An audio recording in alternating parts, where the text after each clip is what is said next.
ఏదైతే మొన్న ఆగస్టు 15 నాడు ఎర్రకోట మీద పత్తి రైతులకు అందరికీ సుంకాలు విధించడము వలన ఇలా దేశవ్యాప్తంగా దీన్ని తీవ్రతరంగా ఖండిస్తున్నాము.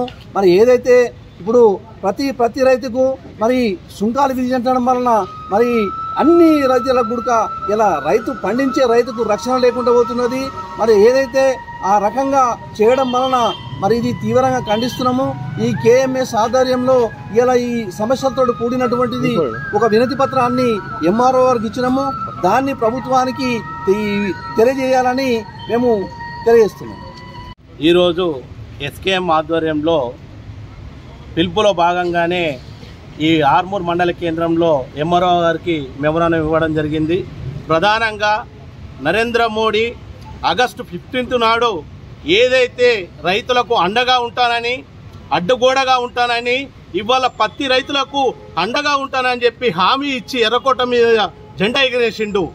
కానీ ఇవాళ పత్తి రైతులకు 11 సుంకాన్ని ఇవాళ రద్దు చేస్తున్నట్లు ఆయన ప్రకటించడం అంటే ఈ బహుళజాతి కంపెనీలకు కానీ అట్లాగే అమెరికా, బ్రిటన్ లాంటి దేశాలకు ఇవాళ ఈ వ్యవసాయ రంగాన్ని కూడా అప్పజెప్పే రకంగా ఇవాళ వ్యవహరిస్తూ ఉన్నాడు.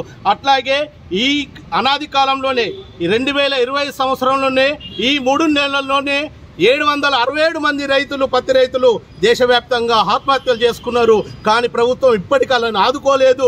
ఇప్పటికీ 60 లక్షల పత్తి రైతులు ఇవాళ దివాలా తీస్తున్నారు. వాళ్ళని ఆదుకునేటటువంటి పరిస్థితి లేదు. కనుక ఏదైతే నరేంద్ర మోడీ ఎర్రకోట మీద జెండా ఎగరేసి ఆనాడు ఏదైతే హామీలు ఇచ్చినవో అవి హామీలను తుంగలు దొక్కే విధంగా చేస్తే మాత్రం ఖచ్చితంగా రైతాంగా నీకు తగిన బుద్ధి చెప్తా అని చెప్పి ఈ సందర్భంగా మేము నరేంద్ర మోడీని డిమాండ్ చేస్తా ఉన్నాం.